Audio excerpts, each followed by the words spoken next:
Sa pinagtatrabahuhan na niyang construction site sa Mandaluyong, nadakip ng mga pulis ang lalaking ito. Siya ang itinuturong suspect sa karumal-dumal na pagpatay sa babae sa Antipolo City, na kaanak ng aktres na si Colleen Garcia. 26 na beses na pinagsasaksak ang babaeng biktima. Ang motibo sa krimen at iba pang detalye, abangan maya-maya lang. Narito na iba pang malalaking balita sa Frontline. Mahigit 200 pasahero stranded at sa Manila North Harbor Port na naabutan ng Pasko. Paskong Pinoy, karaoke galore na may halong sayawan. Dagsa ang mga namamasyal sa Luneta, sa Quezon City Circle hanggang sa Baguio City. Feel na feel din ang Pasko sa kulungan.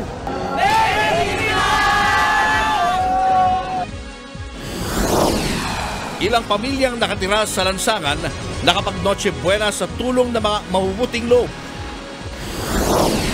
Motorsiklong beating the red light umano na disgrasya at bumangga sa isang kotse sa Quezon City.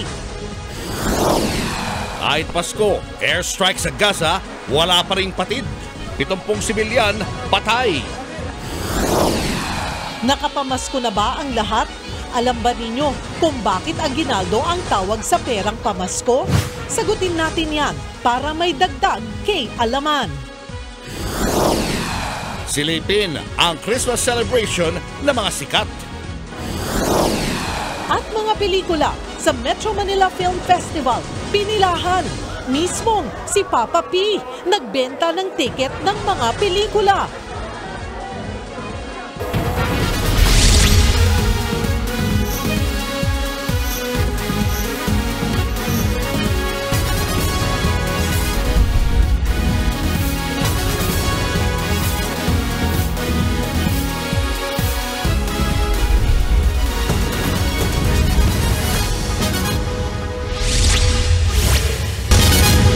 Sa Pantalan at bus terminals na inabutan ng Noche Buena ang ilan nating kababayang hindi agad nakauwi sa kani-kanilang probinsya. Libo-libong pasahero ang nakansila ang biyahe sa Manila North Port. At live mula sa Maynila, nasa frontline na balitang yan si Camille Samonte. Camille, kumusta ang mga pasaherong nagpasko dyan? Nako, Julius, karamihan nga sa kanila ay desmayado. Umabot nga sa higit 300 na stranded na pasahero ang nagpasko na dito sa Manila North Port. Ang iba sa kanila, hindi raw agad na abisuhan na kanselado na pala ang kanilang biyahe.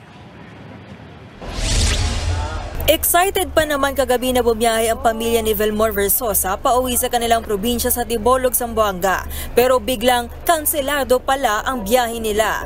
Kaya sa Pantalan na sila nagpalipas ng magdamag. Ang masaklap, wala man lang daw pakain sa mga naperwisyong pasahero. Dito, dami sanang lamok, tinitiis na lang. At saka ang libre sa amin dito, tubig lang. At saka yung sa CR, yun lang libre nila sa amin. Mahirap talaga kasi magastos sa pagkain. Mahirap talaga. Kaya dami kaming bagay, magbabayad pa kami. Yung aso namin, laki ng binabayad na namin. Ganyan din ang hinaing ng mga construction worker na ito. 4 na araw na silang nasa Pantalan at bukas ng gabi pa ang kanilang biyahe. Nahirapan po. Nalungkot. Nahirapan silang nakaabot dito. Bukas na rin ang bagong schedule ng biyahe ni Jane Dalangon na pauwing Zamboanga. Kahapon pa siya stranded kasama ang kanyang fur baby. Nalungkot po, syempre. Kasi po, nagbabasko tapos kami po lahat dito nagtulugan. Mahigit sa 300 pasahero ang stranded sa Manila North Harbor Port. Karamihan sa kanila ay papuntang Cagayan, Tagbilaran, Dumaguete at Dipolog, Zamboanga. Hindi pa na ibabalik sa normal ang mga biyahe dahil sa pananalasa ng bagyong Kabayan. Pero ayon sa pamunuan ng Pantalan, 4 na barko ang parating ngayong araw at bukas, kaya mababawasan na ang mga stranded. Nagpakain naman ang Philippine Port Authority sa mga stranded at mga nakaschedule na aalis ngayong pasahero. Nag-ikot din kanina ang News 5 sa Parañaque Integrated Terminal Exchange o PTEX. Kahit na hindi aabot sa Noche Buena, ang truck driver na si Reden Gato, uuwi daw siya para makasama ang kanyang pamilya sa Kabadbaran sa Agusan del Norte. Ngayong Pasko, larawan ng 2 taong gulang niyang anak ang kasama niya. Kahit dito man lang nakapag-Noche Buena, mahalaga makauwi man lang ng ligtas at makahabol sa bagong taon po. Anak, pauwi na si Papa dyan. Miss ka na ni Papa. Yayakapin ka ni Papa na mahigpit pagdating dyan. 1:00 ng hapon nang makasakay siya sa barko pero baka sa Miyerkules na ang dating niya sa Kabadbaran.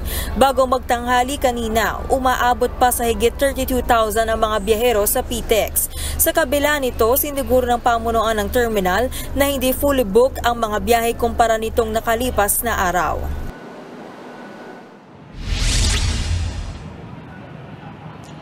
Julius, ayon sa Philippine Port Authority, pasasakayin na ng barko ngayong gabi yung mga stranded na pasahero para hindi na nga sila magpalipas dito sa terminal, lalo't hindi komportable yung sitwasyon nila dito. Pero bukas pa ng umaga sila aalis at sigurado na raw na magre-resume na yung mga na-delay na biyahe. Julius?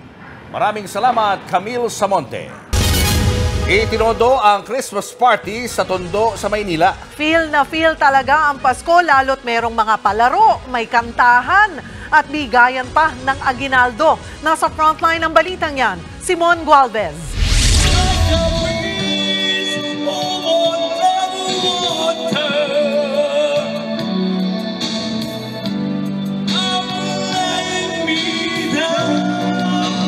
Malasinging contest na biritan. At pag-indak na tila walang pakialam. Ilan lang yan sa mga eksena sa Bambang dito sa Tondo, Maynila ngayong araw ng Pasko. Hindi rin nawala ang mga batang nakaporma, makatanggap lang na aginaldo.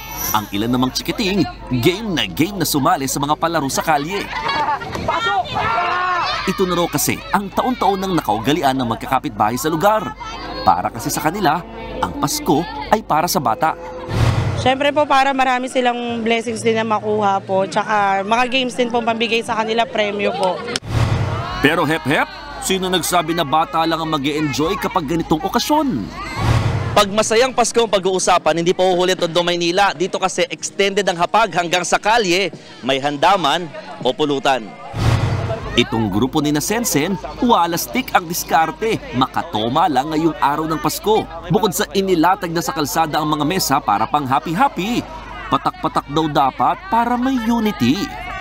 Kahit ano lang, 20, barya lang 5, okay lang. Pag nakaipon, para sa lahat na, kung sinong gustong mag-inom. Covered na lahat yan. May pulutan na, may alak na, may chaser na.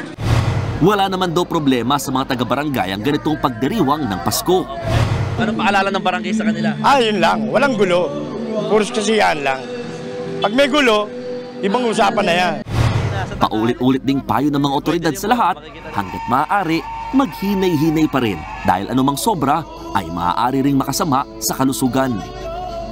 Nagbabalita mula sa frontline, Mon Gualvez, News 5. Sa kalye rin, nagdiwang ng Pasko ang mga kababayan nating walang bahay.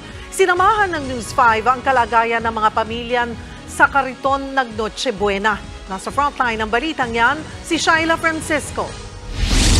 Tila ordinaryong araw lang ito para kay Cayetano at kinakasama niyang si Maribeth. Sa lampas 1 dekada nilang paninirahan sa Kariton sa Kalsada, sa May Pureza sa Maynila, aminado silang mahirap magplano para sa Pasko, lalo para sa Noche Buena.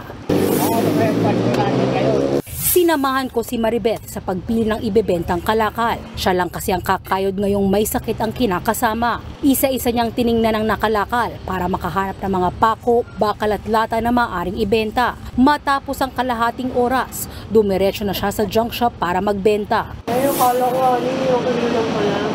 Ang halaga ng kanyang kinalakal, 149 pesos. Napaiyak na lang siya nang maisip ang maraming gastusin. Dahil may sakit siya. Nasa ako kasi lagi nakakasakit ng ganyan. Tapos, pagdapas ng bagong taon, wala na kami dito. Eh, yung kinikita ko, makalit lang yun. Bibilang ko lang siya ng gamot. Pagkain pa ho namin, sa tanghali, sa hapon. Kaya mahirap. May konting handaan, okay lang. Hindi yung isagay pa na pag-aada ng marami. Kaya ang handa nila ngayon, longganisa at tortang meatloaf. Thank you! Swerte at nabigyan pa sila ng donasyong mga pagkain mula sa ilang mabubuting loob pandagdag handa. Kaya nakuha pa niyang mamahagi sa mga kaibigan. Sama-sama namang magdiriwang ng Pasko ang pamilya ni na Aileen. 5 araw na silang bumabiyahe mula Bukawi, Bulacan gamit ang kariton at papunta sa Anang Binyan. Plano nila doon magpalipas ng holiday season kung saan sila may kilala. Pero hanggang sa Quezon Avenue sa Quezon City lang sila nakarating at doon na nila sinalubong ang Pasko. Sa mga bigay din ng mga mabubuting loob at tirang pagkain ng gwardiya, umasa ang pamilya ni Aileen para sa Noche Buena. Sana katuwa sila kasi kahit papaano, kahit ganito lang yung buhay namin, nakakaraos kami. Kahit ganito yung buhay namin, nagtsatsaga kami kahit kapirasong pagkain nandyan. Maihahain namin sa araw-araw, basta mabusog lang yung anak namin. Pero tulad ng ibang magulang, may isang regalo pa sana siyang gustong ibigay sa anak. Siya po kasi, hindi pa po siya nakakapag-aral since together. Gusto po namin na magkaroon ng bahay para po sa kanya. Kasi, siyempre, yung ibang bata nakakapag-aral. Sabi niya gano'n sa papa niya, Papa, gusto ko mag-aral sa ganyan. Wala nang kaso para sa ilang pamilya na taon-taon na dito na magpalipas ng Pasko sa lansangan. Ang hiling na lang nila para na lang sa anak nila na magkaroon ng permanenteng tirahan at gumanda ang buhay sa mga susunod na taon para mas maramdaman ang Pasko. Nagbabalita mula sa Frontline, Shaila Francisco, News 5. Kanya-kanyang gimmick at diskarte ang mga Pinoy sa kanilang pamamasko at pag-ibigay ng aginaldo. Sila naman ang sinamahan sa Frontline ni Brian Castillo. Maaga pa lang, feel na ang Pasko sa kalye ng Barangay Baritan, Malabon City. Sa dami ng tao, akalain mong may fiesta sa lugar dahil naglabasan ng mga residente. Sabay-sabay silang nagbahay-bahay para mamasko. Tila ala fashion show pa nga dahil nandyan ang mga batang may bago at pangmalakasang OOTD. Isa sa mga pumorma si Uying. Ang makukuhang pamasko iipunin daw para pambili ng bagong cellphone. Wala ako ng iPhone. iPhone? Anong iPhone? iPhone 7. Agaweksa na naman ang paggawa ng patis na ito. Habang tuloy ang hanap buhay nila ngayong Pasko, walang patid naman ang pagdagsa ng mga tao para tumanggap ng pamasko. Tradisyon na raw ng paggawaan ng patis sa mamahagi ng aginaldo sa lahat, bata man o matanda. Kwento ng mga residente, ganito raw ang Paskuhan sa kanilang kalye. 40 pesos sa isang pila. Pero okay naman po, masaya naman. Nakakatulong naman yun. Kailangan po eh. Wala silang mga pera ngayon, walang mga pangkain. Ang magbabarkadang ito nakijoin na lang din sa pila. Di pa rin kasi nila mahagilap ang mga missing in action daw nilang mga ninong at ninang. Yung mga ninong mo ba nakikita mo? Di na, nagtago siya. Kanina, magsilabas kayo baka naman. Gara po ng mga ninong at ninang ko eh. Ang dahil na pong ninong wala po sa bahay nila eh. Ang Pasko di lang tungkol sa bigayan ng mga regalo. Pwede rin kasing magbigay ng saya at aliw sa kapwa sa simpleng paraan. Tulad ng delivery rider na to na habang nagtatrabaho, nakuha pang mag-ala Spider-Man para mas sumaya ang paghahatid sa mga customer.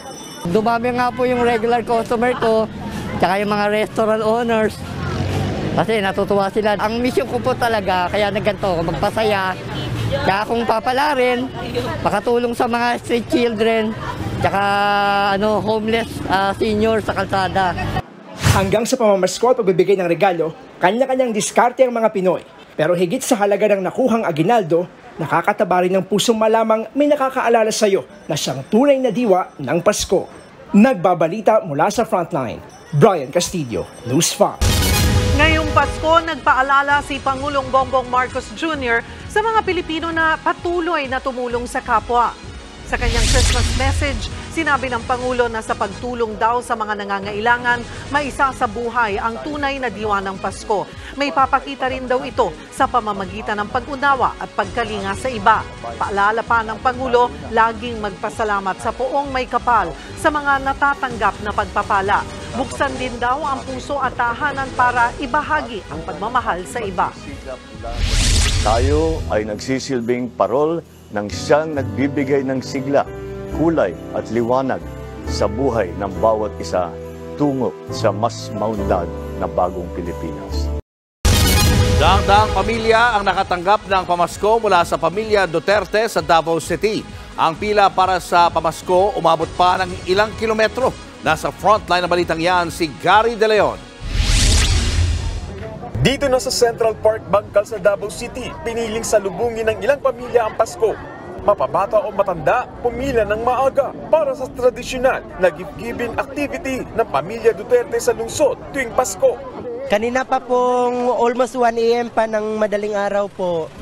So far, good kayo kaysa nung last year. Lalo pang umaba ang pila pagsapit ng umaga. Umabot ito halos ng 5 kilometro. Ang magkakabarangay na ito, umarkila pa ng dump truck para makapunta sa gift giving. Bukod sa gift box na may lamang mga delata at bigas, may gift certificates at cash din na ibinigay. Nakasanayan na namin na pumila dito tuwing Pasko. Kasi last year nandito rin ako. So parang nasanay na kami na pumila dito para makahingi ng pamasko kay Mayor Baste. So dati kay Mayor Inday Paz. May special lane naman para sa PWD, buntis at mga senior citizen. May pa-concert din para sa lahat ng pumila. Ayon sa Davao City PNP, mahigit 40,000 Davaoenyo ang nakisaya at nakatanggap ng regalo mula sa pamilya Duterte. Dumating din si Vice President Sara Duterte para makisaya at makihalubilo. Game naging din siya nakisayaw. Lower, bro! Lower! Nagbigay din siya ng Christmas message. Sa araw-araw natin, sa abot ng ating makakaya, tulungan natin ang ating mga kababayan na naghihirap, nagugutom, may sakit at nasa bingit ng kamatayan. Sa bukod na mensahe, nagpasalamat si BP Sara sa frontliners na nagtatrabaho sa panahon ng Pasko. Ang inyong walang pag-iimbot na pangako at kahandaang magsakripisyo para sa Diyos, ating bansa, at inyong mga pamilya ay nagsisilbing tanglaw ng pag-asa at katatagan. Kayo ay sumisimbolo ng katapangan at pagkakawang gawa habang pinoprotektahan ninyo ang ating bansa. Maging ang mga OFW, pinasalamatan at binati rin ni BP Sara. Walang hanggang pasasalamat sa ating mga kababayan na nasa labas ng bansa, ang ating mga minamahal na overseas Filipino workers at Filipinos living abroad. Dahil sa inyong mga sakripisyo, ang ating ekonomiya ay nananatiling matatag. Nagbabalita mula sa frontline, Gary De Leon, News 5. Mas nakararaming Pilipino ang umaasa na masaya ang pagdiriwang ng Pasko ngayong taon ayon sa survey. Sa pag-aaral ng social weather stations, 73% o 7 sa kada 10 Pinoy ang umaasang merry ang Pasko. 6% naman ang mga nagsasabing magiging sad o malungkot ito. 21% ang sumagot na hindi nila inaasahang malungkot o masaya ang selebrasyon. Lumabas din sa survey ang mga bagay na pinagpapasalamat ng mga Pinoy. Una riyan ang good health o maayos na kalusugan. Pangalawa ang regalo raw ng pamilya. At pangatlo, pagiging buhay. Kasama rin ang trabaho at kita. Gayon din ang pagkain at paglagpas sa araw-araw na hamon ng buhay. Isinagawa ang survey mula December 8 hanggang 11, 2 linggo bago ang Pasko. 300 respondents ang sumagot sa survey. Showbiz, eto na nga! Mga kapatid, eto na nga ang mga pangmalakasang showbiz balita ngayong Pasko. Dagsana ang mga manonood sa iba't ibang mga sinehan sa pagsisimula ng Metro Manila Film Festival ngayong taon. At live mula sa Mandaluyong, nasa frontline ng balitang yan, si Laila Pangilinan. Laila, kamusta na ba ang mga sinehan ngayon? Merry Christmas, Karen! Buhay na buhay nga ang pelikulang Pilipino ngayong Pasko sa opisyal na pagbubukas ng taunang inaabangang Metro Manila Film Festival. Ang ilan sa mga film fans talaga na sorpresa pa dahil nag-cinema visit pa ang kanilang mga hinahangaang artista. Sa ganda ng pelikula, hindi na napigilan ng fans na mapatili sa MMFF horror film na Malyari. Pero mas napahiyaw ang fans nang dumating ang bida ng pelikula, si Papa Piolo Pascual.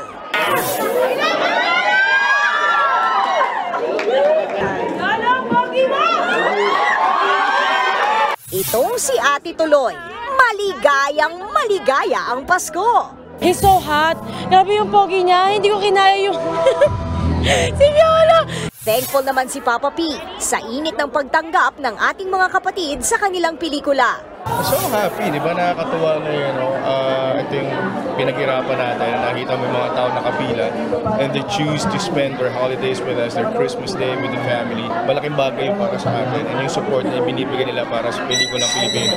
Napakalaking tulong para matuloy-tuloy natin yung ginagawa natin. Umani naman ng mga magagandang papuri ang MQuest Ventures at Jescom Film na Gomburza sa kanilang naging premiere night nitong weekend sa Quezon City. Bilang treat naman sa mga history buff, naglabas ng bagong poster ang Gomburza, alinsunod sa kilalang larawan ng 3 paring martir sa kasaysayan.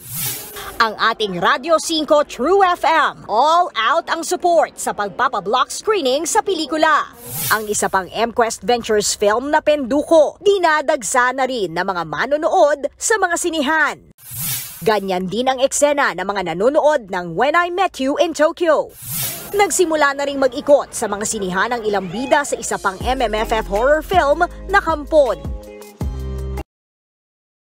Sa Kalad-Karen, sa kabuuan ay naging mainit naman ang pagtanggap ng mga manonood sa 10 dekalibreng pelikula o entries ng Metro Manila Film Fest. Sa katunayan, alam nyo, natsyempohan pa natin talaga ang Penduko star na si Mateo Guricelli dito na naglilibot sa Mega Mall kanina. At para naman sa mga gustong manood, yung mga gusto nyong pilahan o unang panoorin, siguraduhin nyo lang na i-check nyo muna ang mga social media pages o website ng mga film entries para sa mga available na sinihan at tickets. At Kalad-Karen, mag-date tayo mamaya. Manood na rin tayo after the newscast. Yan muna ang latest. Back to you. Naku, maraming salamat, Laila. Merry Christmas sa inyo at good luck po sa mga pelikula ng MMFF. Susunod, hindi mababa sa 70 sibilyan sa Gaza patay sa airstrike ng Israel ngayong Pasko. Suspect sa pinagsasaksak hanggang sa mapatay ang kaanak ni Colleen Garcia, arestado. At 5 patay sa barilan ng 2 grupo sa Pikit, North Cotabato. Abangan ang lahat ng yan sa pagbabalik ng Frontline Pilipinas.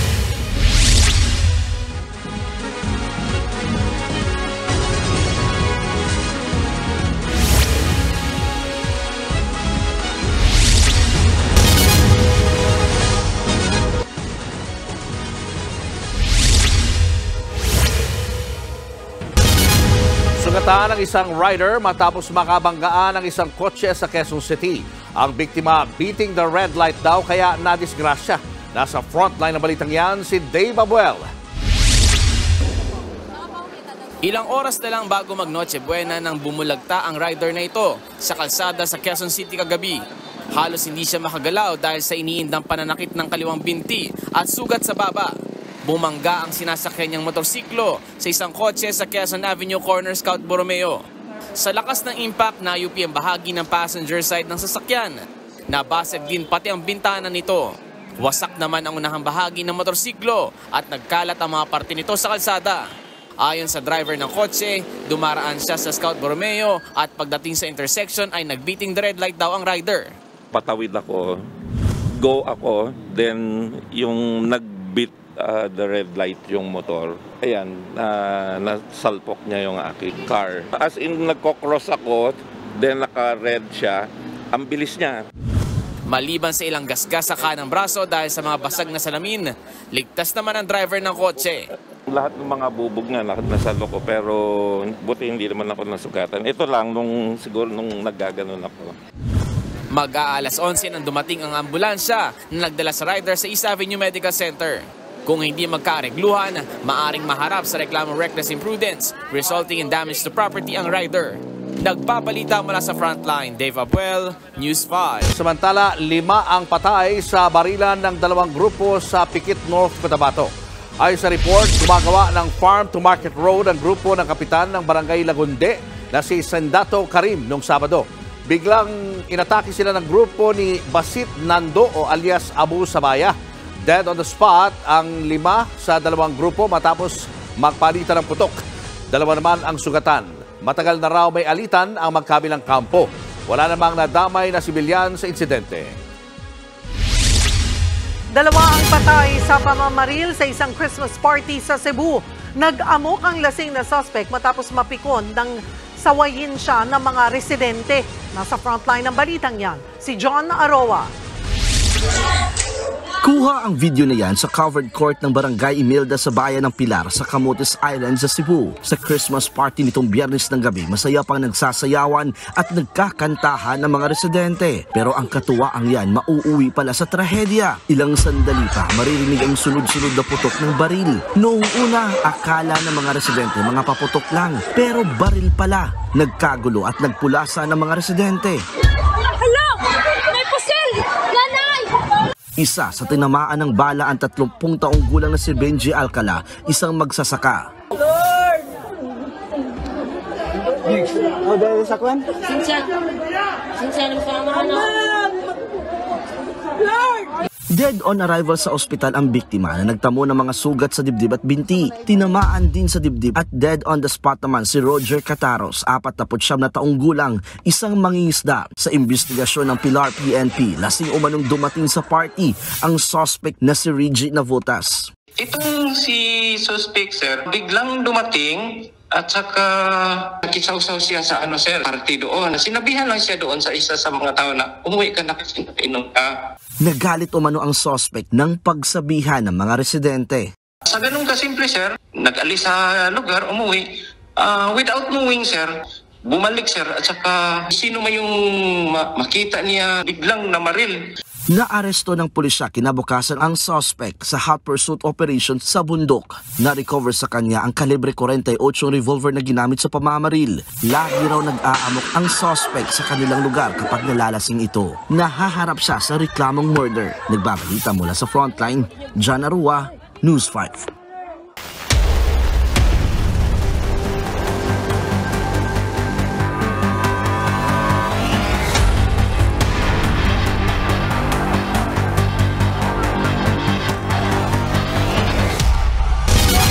Habang masaya nating pinagdiriwang ang Pasko sa iba't ibang panig ng mundo, dumanak ang dugo sa Gaza sa panibagong airstrike ng Israel. Hindi mababa sa 70 ang patay sa hanay ng mga sibilyan.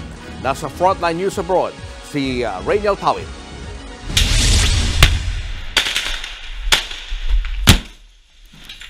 Kaliwat kanan ng palitan ng mga putok ng baril at pambobomba sa Gaza. Tuloy ang bakbakan kahit Pasko.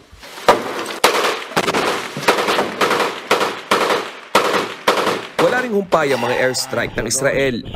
Isa sa mga napuruhan ang Maghazi sa Central Gaza. Isa-isang sinakay sa ambulansya ang mga sugatan.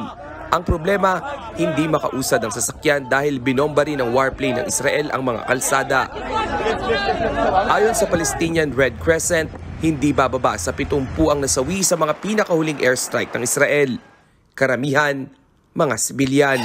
Imbes naman na sa bahay sa ospital, sinalubong ng ilang Palestinian ang Pasko sa Khan Yunis.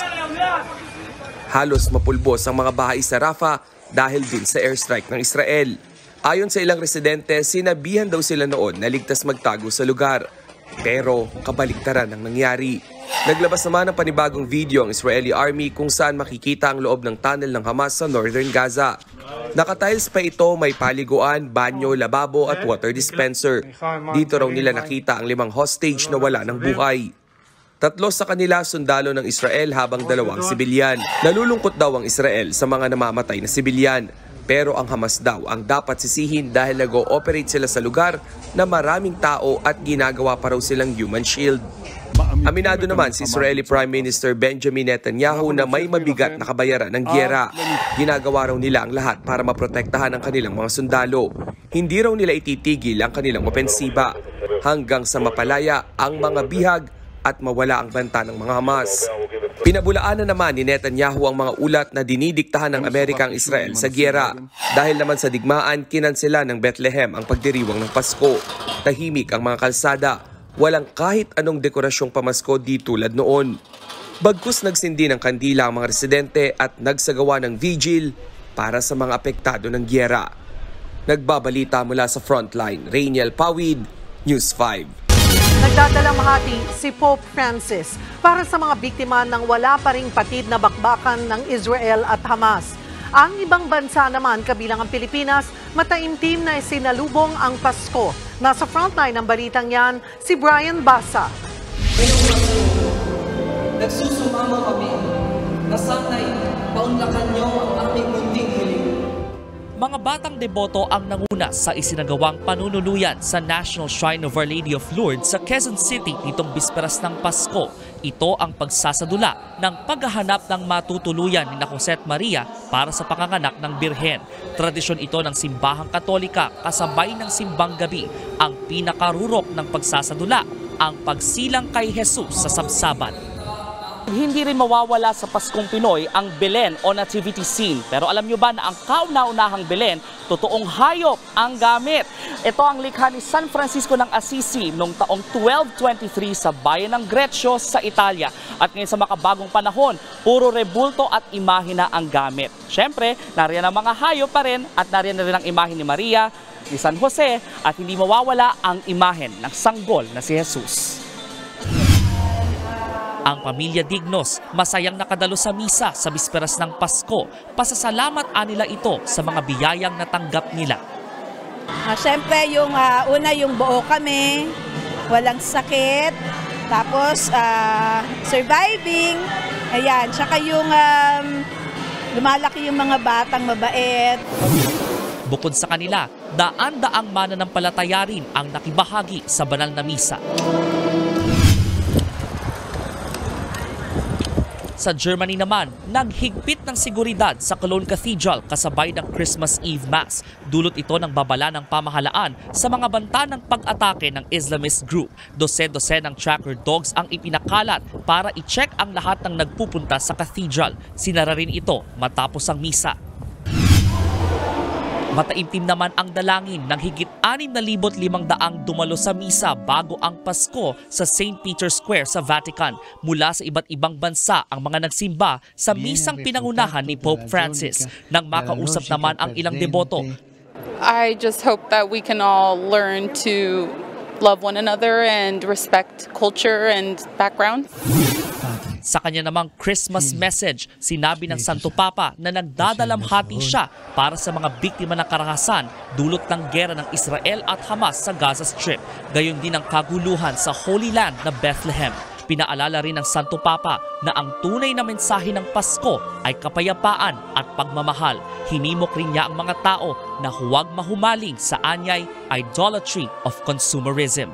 Nagbabalita mula sa Frontline, Brian Basa, News 5. Balikan natin ang balita sa naarestong suspect sa pagpatay sa kapatid ng madrasta ni Colleen Garcia. Ang biktima na pagbuntunan lang daw ng galit ng suspect. Nasa frontline na balitang yan si Gary De Leon.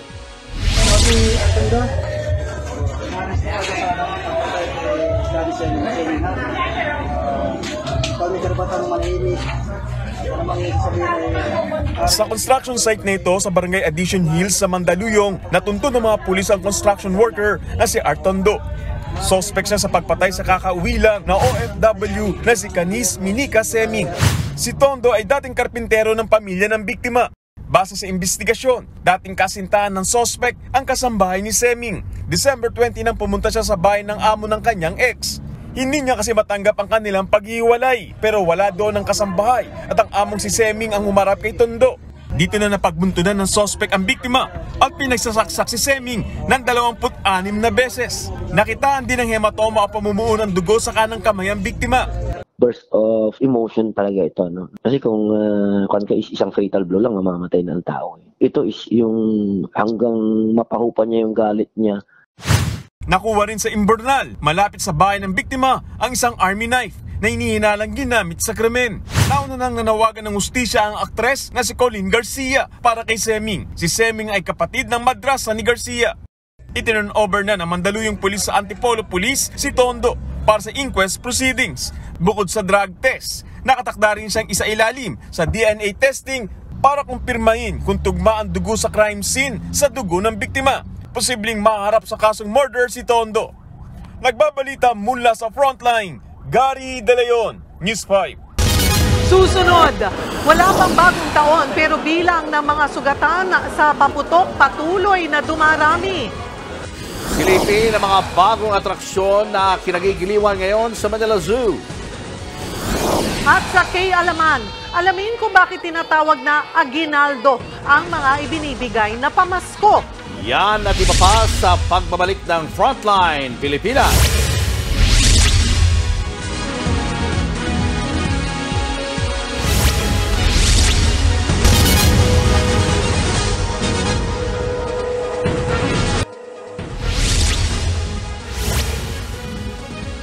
Marami rin tayo mga kapatid na piniling magpasko sa Manila Zoo. Maaaliw ka na sa mga hayop, mas presko pa at mas maluwag daw kumpara sa mga mall.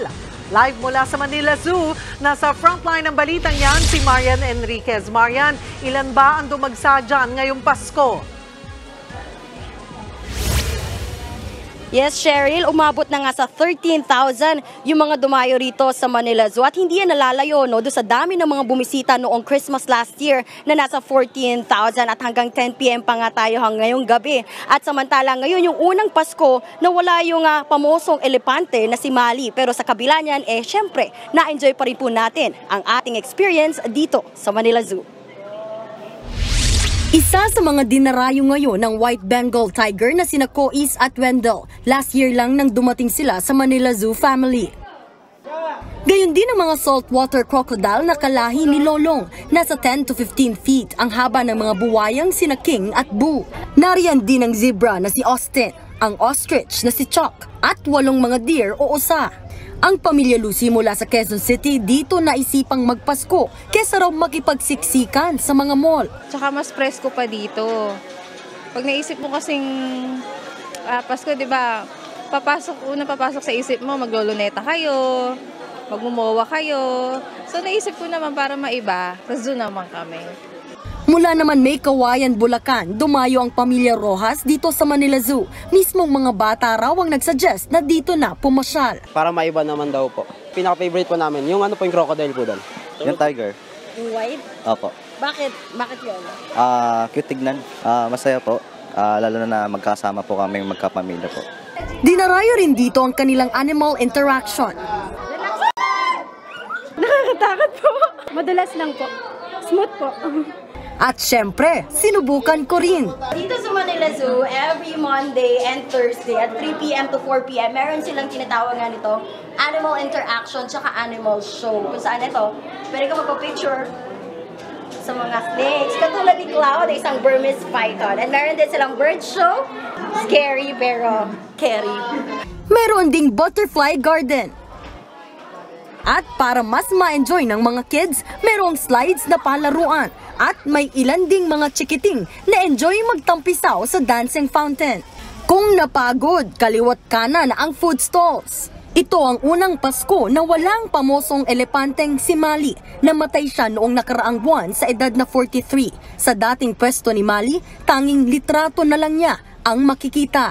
Malungkot dahil syempre siya yung talagang star ng Manila Zoo. Actually, merong umiiyak na bata, hinahanap siya. Pero umaasa ang admin ng Manila Zoo na may mga bagong hayop na darating sa susunod na taon. Hopefully po this year mapalitan, meron pong maibigay sa atin or na-added na animals. So matutuwa pa rin po ang mga bata para pumasyal dito. Ang entrance fee sa Manila Zoo para sa mga taga-Maynila ay 150 pesos, habang 100 pesos naman sa mga estudyante. At yung mga hindi naman residente ng Maynila ay 300 pesos, habang 200 pesos naman sa mga estudyante. Cheryl, mula nga ngayon hanggang po katapusan ng Disyembre ay 9 a.m. hanggang 10 p.m. po bukas ang Manila Zoo. Samantala, pagsapit naman na po ng January 1, 2024 next year, ay balik na sila sa kanilang regular hours na hanggang 8 p.m. lamang. Yan muna ang latest dito. Ninang Cheryl, Merry Christmas, balik sa inyo. Ninang talaga, Merry Christmas. Maraming salamat, Marian Enriquez. Thank you, Ninang Cheryl. Mapabata o matanda, game sa pagpasyal ngayong Pasko. Pinuntahan ng News 5 ang mga sikat na pasyalan gaya ng Luneta at Star City. At live mula sa Pasay, nasa frontline na balitang yan si Shaila Francisco. Shaila, feel na ba dyan ang Pasko? Nako, Julius, mula sa mga ilaw, sa mga rides at sa dami ng tao, talagang ramdam mo na yung Pasko dito sa Star City. Mapalabas o loob at kahit sa anong ride ka pumunta, talagang inaabot yung pila, no? Para sa marami, pampalimot stress ang gusto nila ngayong Pasko. Kaya nga sa mga sikat na pasyalan tulad nito sila pumunta.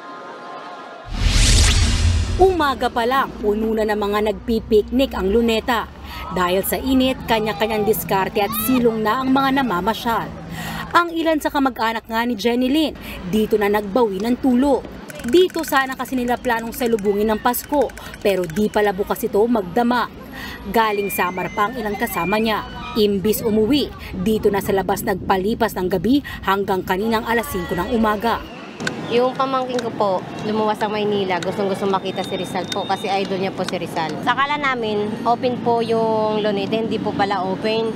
Kaya nagpalipas na lang po kami kaysa umuwi pa po kami ng Bigutan po. Masaya pa rin naman po kasi marami naman po kami, hindi lang naman po kami. Marami po kami mga pamilya. Tulad niya, maraming pamilya ang piniling dito magpasko, mapa first time man o tradisyon na ng pamilya. Sa laki kasi ng lugar, ang dami ng pwedeng magawa, tulad ng badminton, magpicture, maglaro o di kaya magpahinga at bonding. Inaabangan din ang fountain show na may matching lights and sounds. Ang maganda, wala pang entrance fee. Mas maliwalas siya at presko, tsaka marami kang makikitang pwede mong pasyalan, ikutan dito. Dito kasi libre po, tsaka press pa yung yung airball masagap mo. Tsaka yung gusto namin na pag maglalaro yung mga bata. Kung makapigil hiningang pampalimot stress naman ang hanap mo, meron dito niyan sa Star City. Sa entrance, abay magugulat ka sa pila dito sa Star City. Mula pa lang sa bilihan ng tiket hanggang sa mismong mga rides, pila pa rin. Naabutan namin ang pamilya na ito na nagbakasyon mula Aklan. Mas gusto nung anak ko na medyo extreme. Ano ba kinakaya niyo yung mga extreme rides? Sinasakyan ko lang sila para mag-enjoy. Siyempre, papahuli ba tayo sa rides? Isa ito sa pinakakinatatakutang rides dito sa Star City, mapabata man o matanda. Dito halos 3 minuto ka paiikutin sa ere. Yung kaligtasan, sigurado ka naman dahil sobrang higpit ng handbar. Pero yung tapang ko, hindi ko sigurado kung tatagal ng 3 minuto! Pataas ng pataas ang pag-ikot na tila mahihilo ka. Bakit ka ito pinasok? Maya-maya pa, Kaya ako na mag-report. Ikaw na mag-report. At matapos ang ride, Ayan, so confirmed. Nawala yung tapang ko. may ilang nagmatapang din sa tinatawag na Star Flyer o roller coaster, surf dance, at jungle splash. Masaya po. Nakaka-excite, nanginginig po nga po ako, Diyos ko. I feel wet.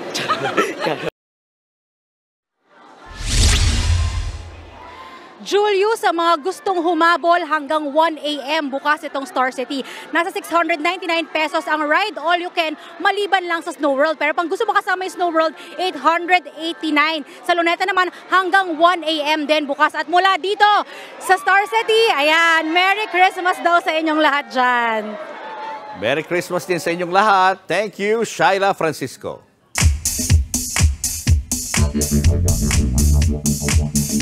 Mga kapatid, December 25, araw ng Pasko. Merry Christmas po sa inyo. Nakapamasko na ba ang lahat at nakakuha ng aginaldo? Speaking of, bakit nga ba aginaldo ang tawag sa aginaldo? O eto po hindi po dahil sa unang pangulo ng bansa kaya tinawag niyang aginaldo.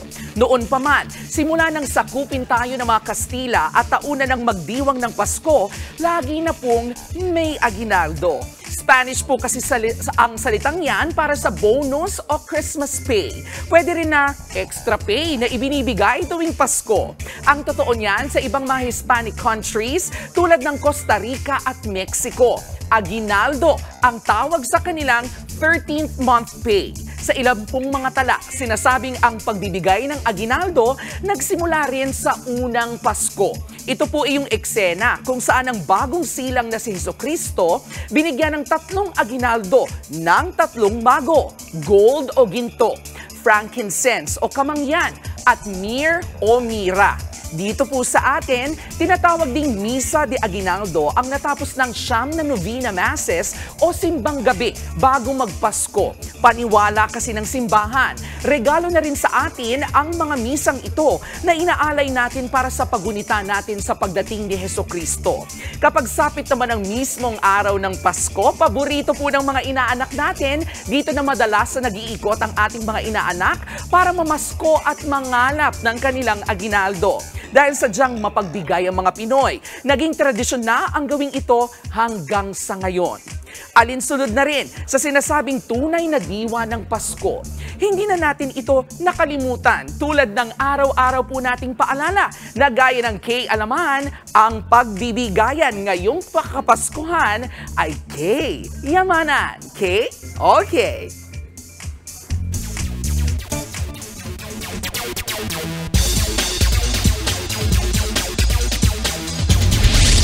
What's up mga kapatid? Usually sa ganitong panahon, puro kasiyahan ang nararamdaman natin. Pero para sa mga true basketball fans, hindi mo ma-enjoy ng buong buo ang Pasko. Nakikiramay ang buong industriya ng Philippine basketball sa pagpanaw ng isa sa mga idolo ng bayan, the Skywalker Samboy Lim. Nasa frontline ng balitang yan, si Ian Suyu.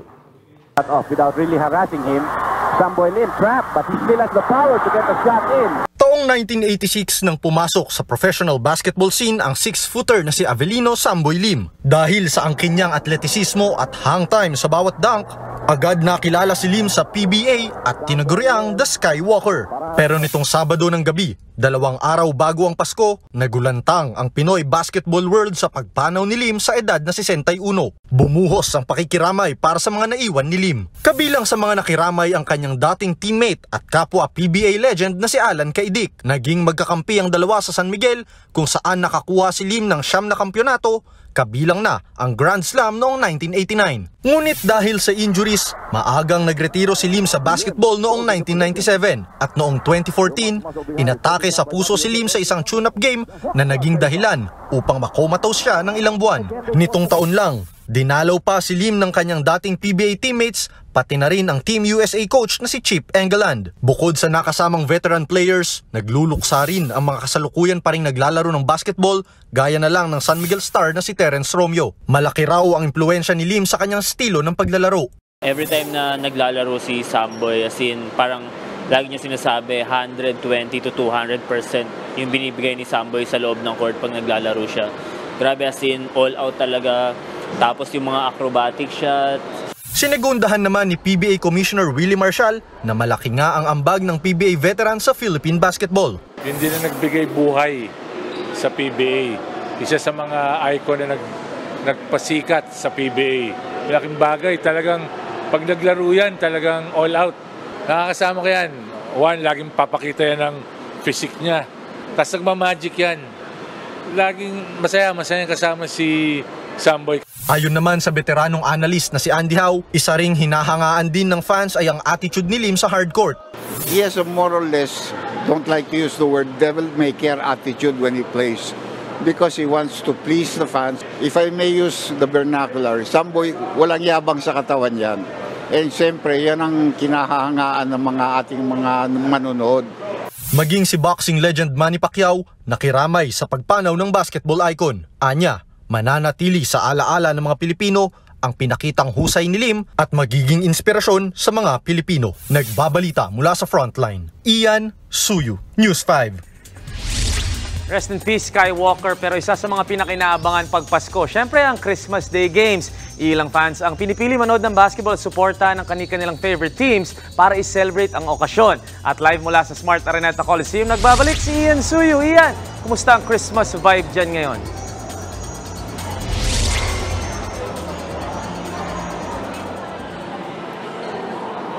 Mikey, kahit nga malamig ang simoy ng hangin ngayong Pasko, nako, mainit naman ang aksyon para sa Christmas Day edition ng PBA Commissioner's Cup dito sa Smart Araneta Coliseum. Sa ngayon nga ay halftime break na, sa pagitan po yan ng laro ng Barangay Ginebra at ng TNT Tropang Giga kung saan tabla ang labanan 37-all. Libo-libong fans ang dumayo sa Smart Araneta Coliseum para panoorin ang Christmas game ng PBA Commissioner's Cup. May pabanda pa na sumalubong sa mga fans habang nakapila papasok sa venue. Kabilang sa mga dumayo ang grupo nila Carlo. Galing pa siyang Rizal at tanghali pa lang daw ay nakapila na para maagang makakuha ng tiket. Galing din sa iba't ibang lugar ang mga kasama niya at mas pinili nilang dito na magpasko para suportahan ang paboritong team na Barangay Ginebra. Tuwing may laban yung Ginebra pagpasko, dito kami talaga pinapanood talaga palagi namin yan, sir. 1 PM pa lang po, nandito na ako para lang mapanood yung laban ngayon, today, para sa Christmas. Si Lori naman, gusto ring suportahan ng live ang TNT Tropang Giga. Kasi po talagang solidong fans ako ng Talk and Text simula pa nung bata ko. At ngayon maganda ring celebrate ang Christmas dito kasama ang aking girlfriend.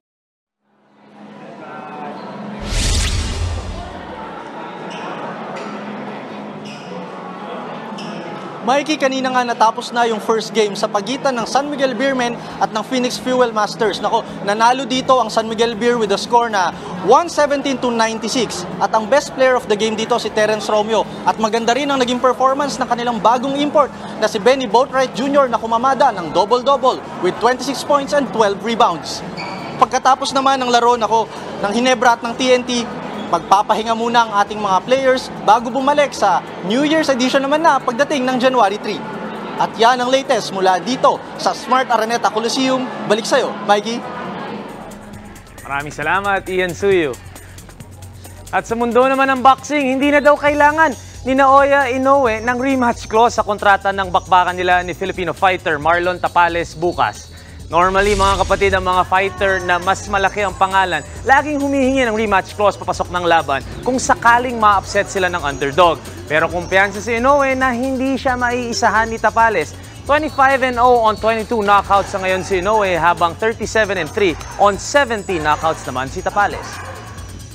Kanyang katindi ang kumpiyansa ni Inoue papasok ng laban at ganyan ang gusto mo din makita galing sa heavy favorite. Pero pagsisisihan niya kaya ito sa dulo o talagang alam niyang hindi siya matatalo ni Tapales? Abangan natin bukas. Huwag kayong alis, sports pa tayo mamaya. Susunod, Chinese state media inakusahan ang Pilipinas na nanghihimasok sa teritoryo ng China sa South China Sea. May traffic lights nga pero palyado naman. Anong point niyan?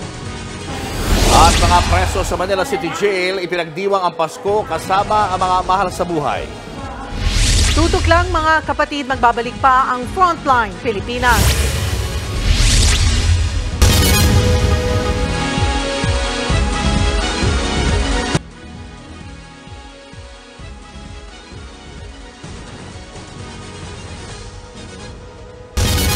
Pamaskong balita para sa mga manggagawa sa Northern Mindanao. Aprobado na po ang dagdag sahod para sa inyo. Sa minimum wage order ng Regional Tripartite Wages and Productivity Board, may paunang 23 pesos na dagdag sahod na ipapatupad sa Enero, habang magtataas ulit ng 10 pesos pagdating ng Hulyo. Tataasan din ang buwanang sahod ng mga kasambahay. May dagdag na 500 pesos sa mga magtatrabaho sa mga syudad at first-class municipalities, habang 1,500 pesos naman ang dagdag sa mga nagtatrabaho sa iba pang bayan. May pahabol naman dagdag singil sa petrolyo sa pagtatapos ng taon 2023. Simula bukas, may dagdag na piso at 70 sentimo sa kada litro ng diesel, habang piso at 60 sentimo naman sa kada litro ng gasolina. May dagdag din na piso at 54 sentimo sa kerosene. Ayon sa Department of Energy, tumaas ang presyo ng petrolyo dahil iniiwasan ng mga oil tanker na maglayag sa Red Sea. Dahil yan sa mga pag-atake ng grupong Houthi sa mga barko. Sakit sa ulo ang traffic sa IBP Philombes Road sa Quezon City. May traffic lights pero hindi naman gumagana. Tapos yung mga enforcer, dead malang. Anong point niyan?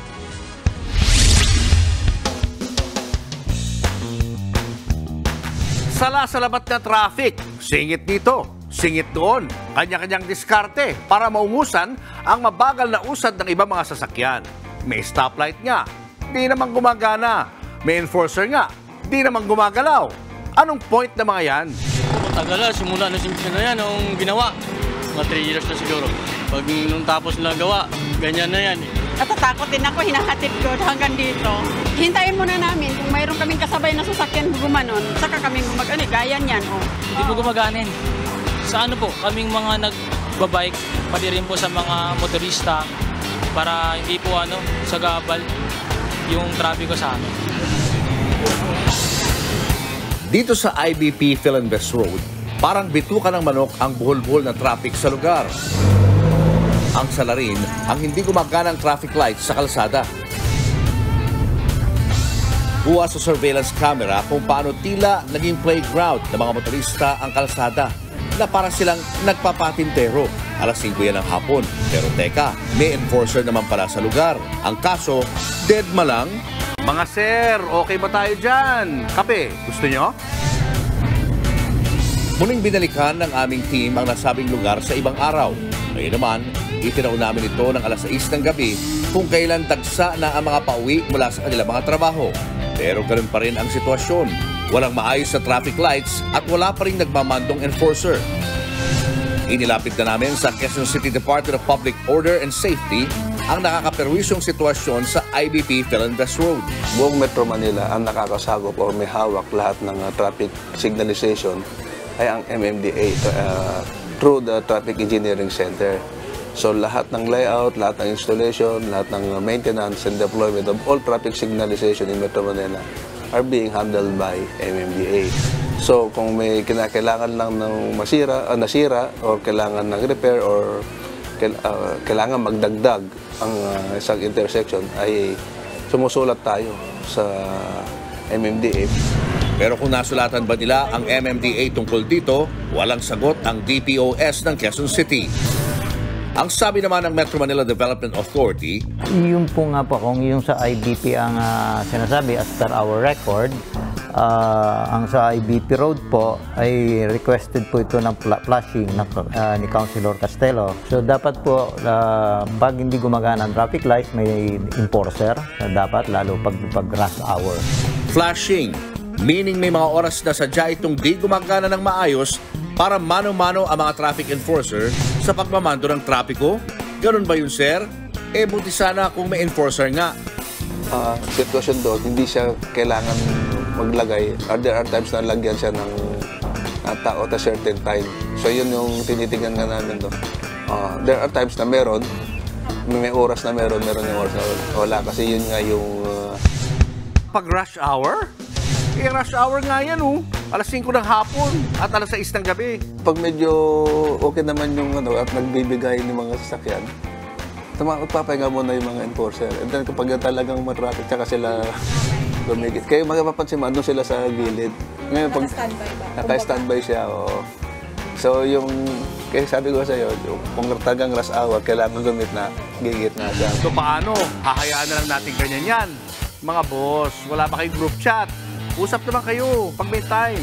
Kung hindi nyo kayang consistent na may enforcer dyan, ayusin nyo na lang yung mga traffic light para di na maperwisyo ang mga motorista at commuter.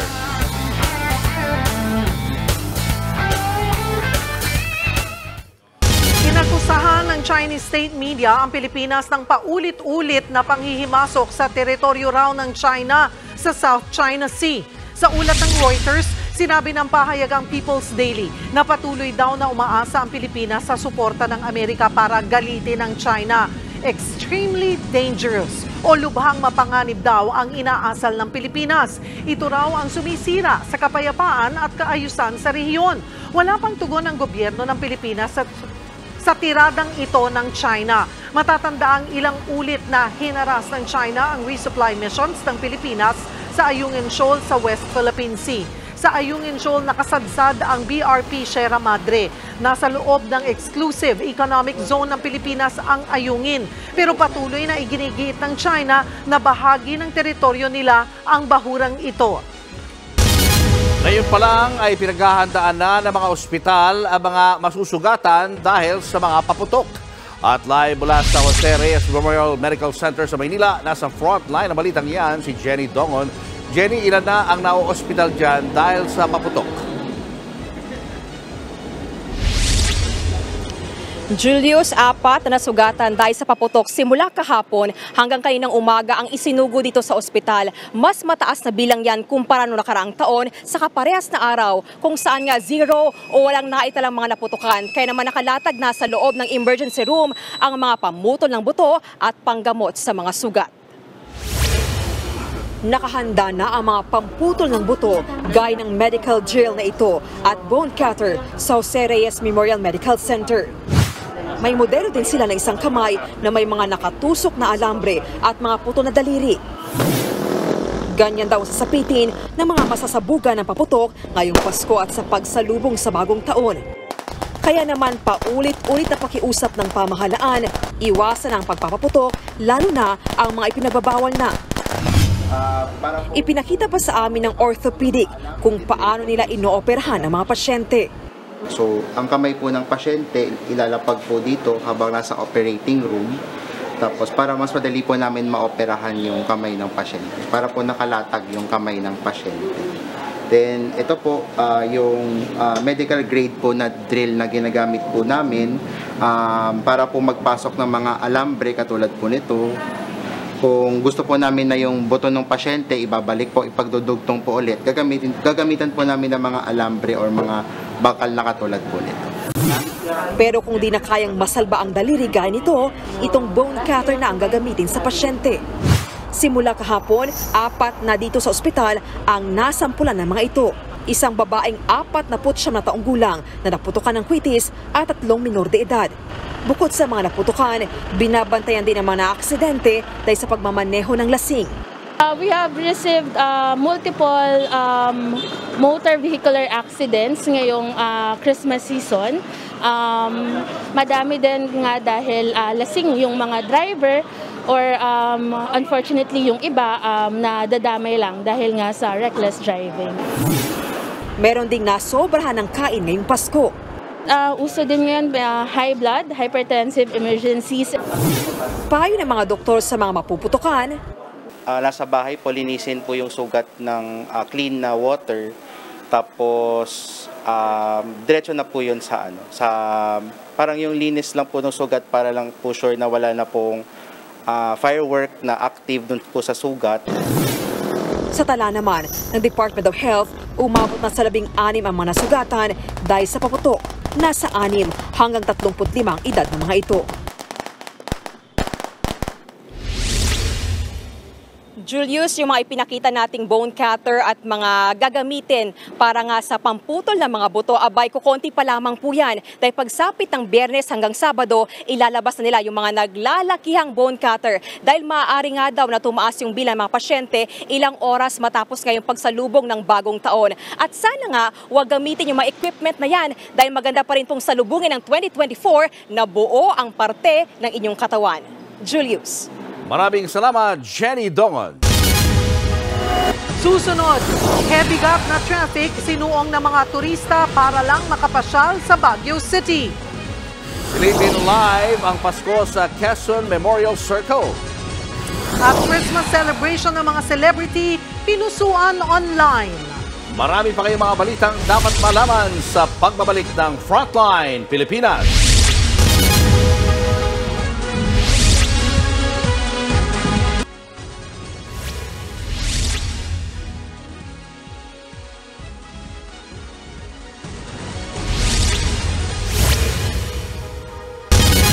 Di naman patatalo ang Quezon City sa kanilang pamaskong paandar sa Quezon Memorial Circle.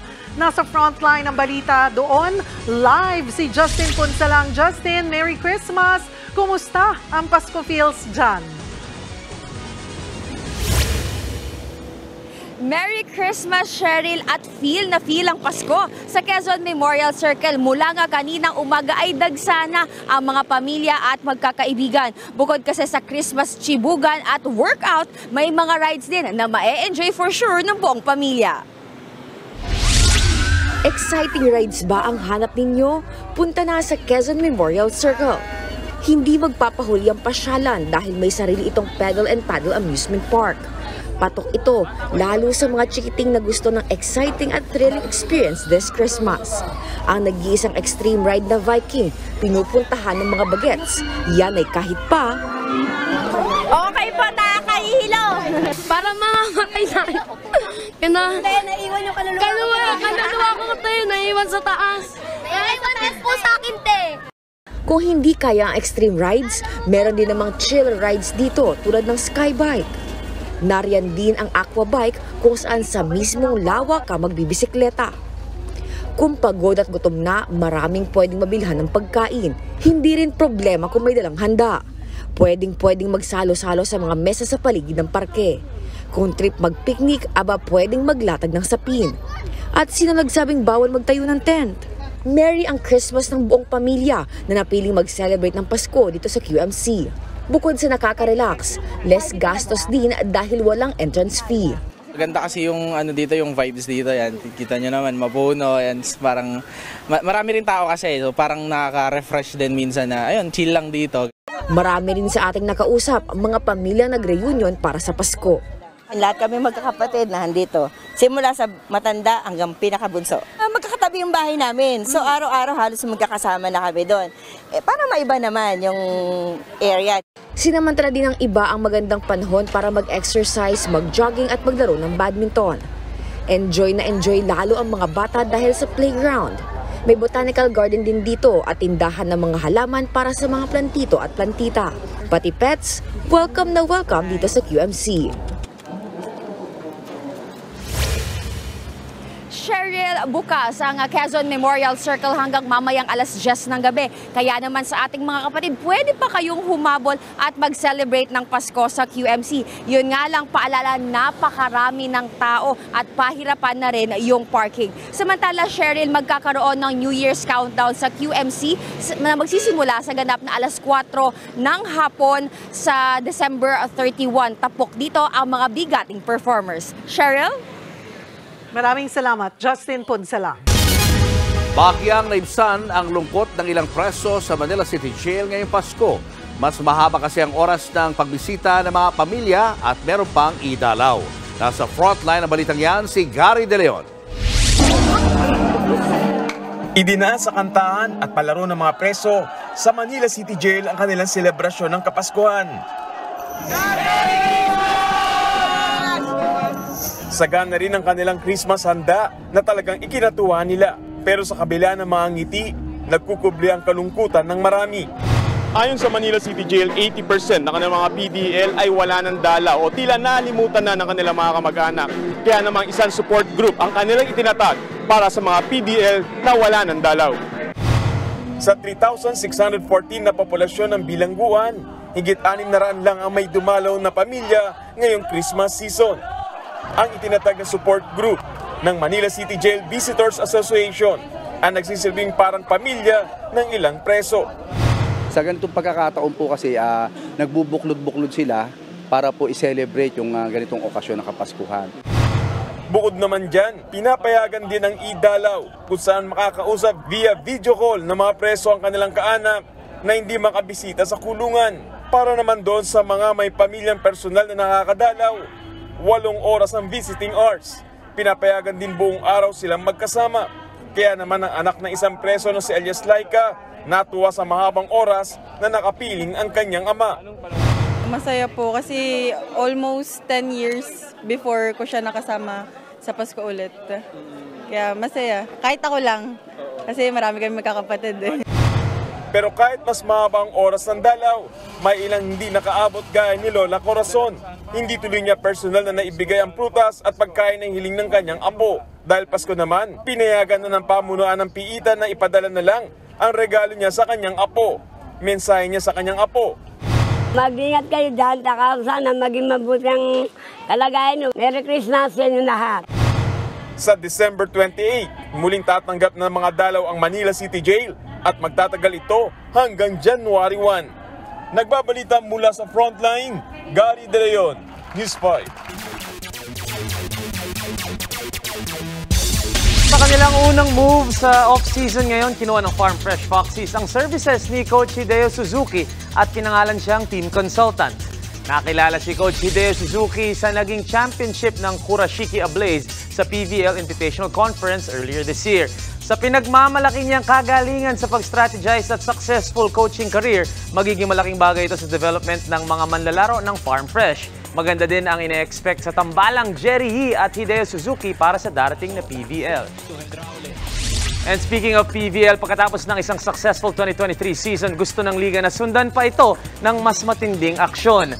3 conference na ang aasahan natin na magsisimula sa February 17. Lalong paakyat ang liga pagkatapos ng record-breaking crowd na 24,359 sa nakaraang finals. Pabalik ang reinforced conference next season na i-combine sa Invitational Conference. Magkakaroon ng 2 foreign guest teams at pwedeng rumesbak ng tig-isang foreign players ang local teams. Ang malaking pagbabago din, magkakaroon na finally ng rookie draft sa PVL para siguraduhin na magiging maganda ang kompetisyon moving forward. A lot to look forward to para sa lahat ng volleyball fans at nagsisimula na ang excitement sa mga player movements and transactions ngayong off-season pa lang. It's your sports Tito Mikey Reyes. Peace and love.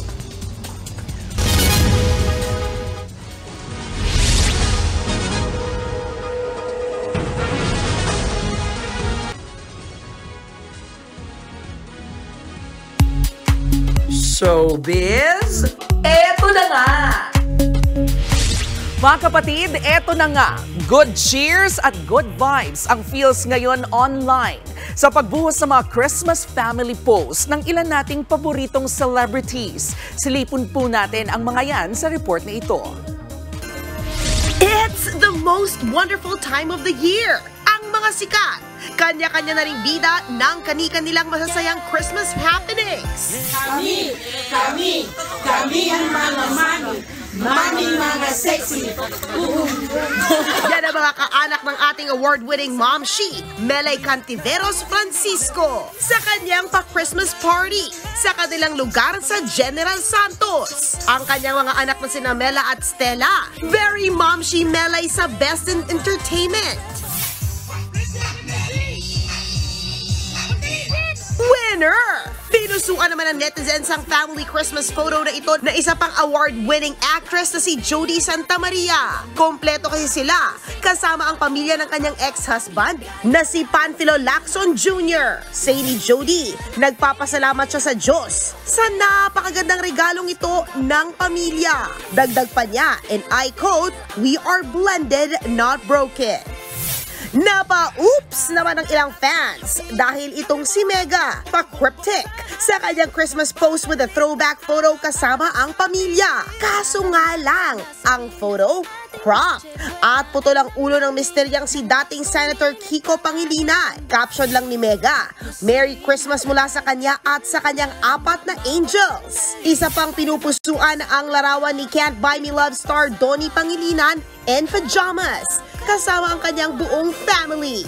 Cutie! Hindi rin nagpahuli ang lumalaki pang pamilya na Bossing Vic Soto kasama si Pauline Luna at anak nilang si Tally. Ganon din naman si Emoji Nation host Maha Salvador na ibinida rin ang kanyang baby bump. Bukod sa kanila, marami pang bituin ang hashtag Feeling Blessed this Christmas kasama ang kanilang loved ones. Hi! Ang saya, no?